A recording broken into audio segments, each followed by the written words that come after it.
টুনি, বন্যার জন্য জমিতে আর কোনো চাষ হচ্ছে না, সেই জন্য মালিক আমাকে কাজে যেতে না করে দিয়েছে।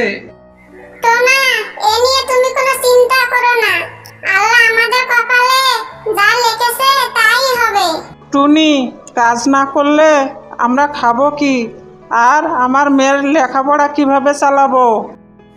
হয়েছে হয়েছে, এ নিয়ে আর কোনো চিন্তা করো না তো, ঘরে চলো, খেতে দেব। টোনা, তোমার তো ভাত খাওয়া শেষ। এই দেখো, আমাদের নতুন গাছে আম ধরেছে, খেয়ে বলো তো কেমন মিষ্টি। টুনি, আমাদের নতুন গাছের আম খেতে অনেক মিষ্টি হয়েছে, আমার খুব ভালো লাগলো। টোনা, আমার মাথায় একটা দারুণ বুদ্ধি এসেছে।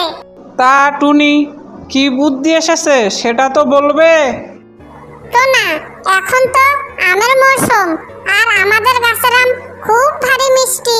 তুমি যদি আমাদের গাছের আম গুলো বিক্রি করো, তাহলে আমাদের সংসার ভালোই চলবে। তুমি কি বলো? টুনি, তুমি তো ঠিকই বলেছো, আমাদের গাছের আম অনেক ভালো, আমি কালকে থেকেই আম বিক্রি করতে যাব। টোনা পাকা আম পেড়ে বিক্রি করার উদ্দেশ্যে রওনা দিল। কে আম নেবেন আমার এখানে আসেন, মিষ্টি মিষ্টি আম কে নেবেন আম, আসেন আমার এখানে আসেন। টোনার গাছের আমের প্রশংসা সবাই করতে লাগলো। আরে ভাই, কোথায় যাচ্ছ তুমি এখন? কেন, তুমি জানো না কোথায় যাচ্ছি? টোনার দোকানে আম আনতে যাচ্ছি। আম খেতে অনেক ভারী মিষ্টি। কি বলো ভাই, টোনার দোকানের আম মিষ্টি? তাহলে তো আমাকেও আম আনতে হয়, আমার মেয়ে আম খেতে চাচ্ছে, চলো একসঙ্গে যাই।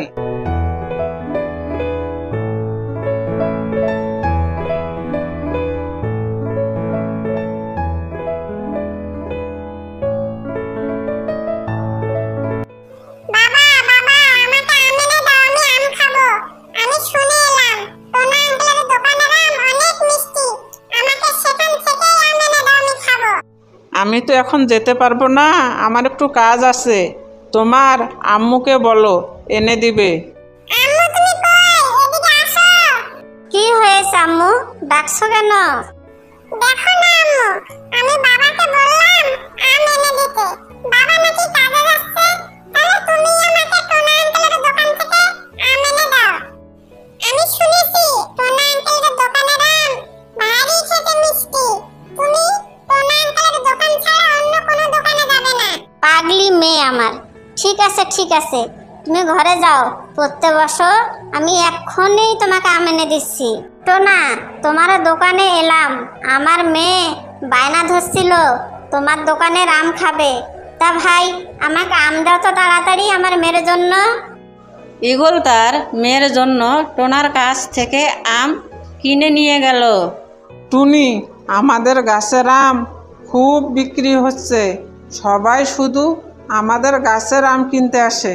টোনা, তুমি এই বন্যার সময় আম বিক্রি করে সংসারটা চালিয়ে নাও, পরে যখন বন্যা শেষ হয়ে যাবে আবার মহাজনের কাছে যাবে কাজের জন্য। হ্যাঁ টুনি, তুমি ঠিকই বলেছো, বন্যার সময় আম গাছটা আমাদের অনেক উপকার করছে, আম বিক্রি করে সংসার চালাতে পারছি, আর বন্যা শেষ হয়ে গেলেই মহাজনের ওখানে যাব কাজের জন্য, আমাকে এখন আম পাড়তে হবে, বিক্রি করতে যাব। আরে, টোনা এখানে আম বিক্রি করছে, যাই হোক ভালোই হয়েছে, সেই দিন তো আমার বউ টাকা দিয়ে কিনে নিয়ে গিয়েছে, আজকে ফ্রিতে আম খাবো, টোনাকে 1 টাকাও দেব না। তাড়াতাড়ি যাই। এই টোনা, আমাকে আম দে তো, খেয়ে দেখি টক না মিষ্টি। ঈগল দাদা, তুমি এভাবে আম খাচ্ছ কেন? কতটুকু নেবে আমাকে বলো, আমি মেপে দিচ্ছি।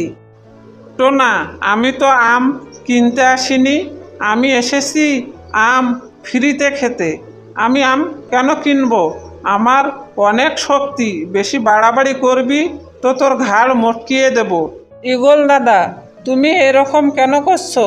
তুমি এরকম আমার সঙ্গে করলে আমি গ্রাম প্রধানের কাছে তোমার নামে নালিশ জানাবো।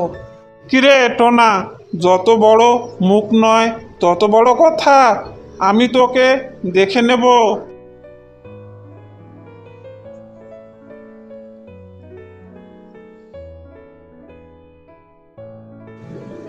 ঈগল রাতের অন্ধকারে এসে টোনার আম গাছটি ফেলে দিয়ে চলে যায়।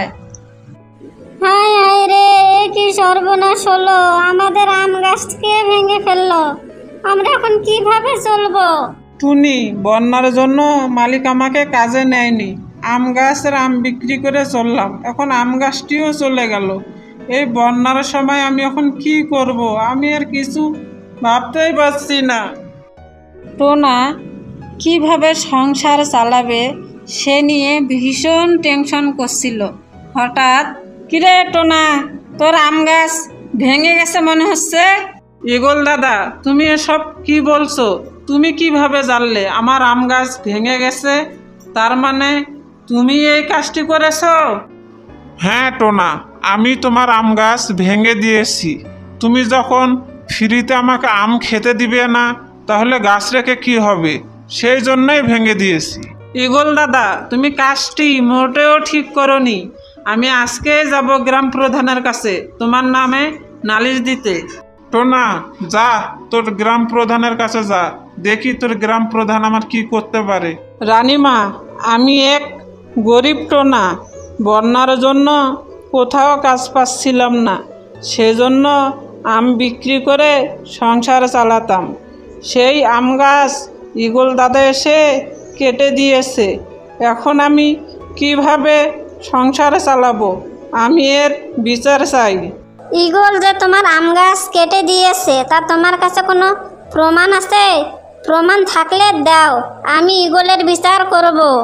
না রানীমা, ঈগল দাদার বিরুদ্ধে আমার কোনো প্রমাণ নেই, কিন্তু বিশ্বাস করুন, সত্যি আমি বলছি, ঈগল দাদা এসে আমার আম গাছ কেটে দিয়েছে। শোনো টোনা, তোমার কাছে যদি প্রমাণ থাকতো তাহলে আমি ঈগলের বিচার করতাম। যেহেতু তোমার কাছে কোনো প্রমাণ নেই, আমি ঈগলের কোনো বিচার করতে পারবো না। টুনি, চলো আমরা এই গ্রাম ছেড়ে অন্য কোথাও চলে যাব। এ গ্রামে গরিবদের কোনো বিচার হয় না। টুনি, মা, জানো মা, আমি বাইরে খেলতে গিয়েছিলাম। সবাই বলা বলি করছে বাবা নাকি টোনা আঙ্কেলের আম গাছ কেটে দিয়েছে, আর টোনা আঙ্কেল গ্রাম ছেড়ে কোথায় জানি চলে গেছে। এখন আমি কিভাবে টোনা আঙ্কেলের গাছের আম খাবো? কি গো, তুমি চুপ করে দাঁড়িয়ে আছো কেন? তোমার মেয়ে যা বললো তা কি সত্যি? তা যদি সত্যি হয়ে থাকে, তুমি তাড়াতাড়ি টোনা এবং টুনিকে গ্রামে ফিরিয়ে নিয়ে আসো। আর তা আনতে না পারলে আমার মেয়েকে নিয়ে আমি চলে যাব, আর কোনোদিনও তোমার কাছে আসবো না, এই বলে দিলাম। ভাই, তুমি কি টোনাকে দেখেছো? সে এখন কোথায় আছে? হ্যাঁ ভাই ঈগল, আমি তো টোনাটুনিকে দেখলাম। আমাদের বন পেরিয়ে যে নদীটা, ওখানেই তারা দুজন আছে। টোনা আর টুনি, আমার অনেক ভুল হয়ে গেছে। আমি তোমাদের সঙ্গে অনেক অন্যায় করেছি। তোমরা দুজনেই আমাকে ক্ষমা করে দিও, আর আমার সঙ্গে গ্রামে চলো। ঈগল দাদা, তুমি তো আমাদের সঙ্গে অনেক অন্যায় করেছো। তুমি আগে আমাকে কথা দাও, তুমি আর কখনো কারো সঙ্গে এরকম অন্যায় করবে না, তাহলেই আমি তোমার সঙ্গে গ্রামে যেতে পারি। টোনা, টুনি, আমি তোমাদেরকে কথা দিলাম আর কখনোই কারো সঙ্গে আমি অন্যায় করব না।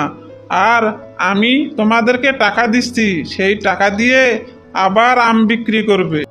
বন্ধুরা, ভিডিওতে ভালো লাগলে লাইক, কমেন্ট, সাবস্ক্রাইব করতে ভুলবেন না।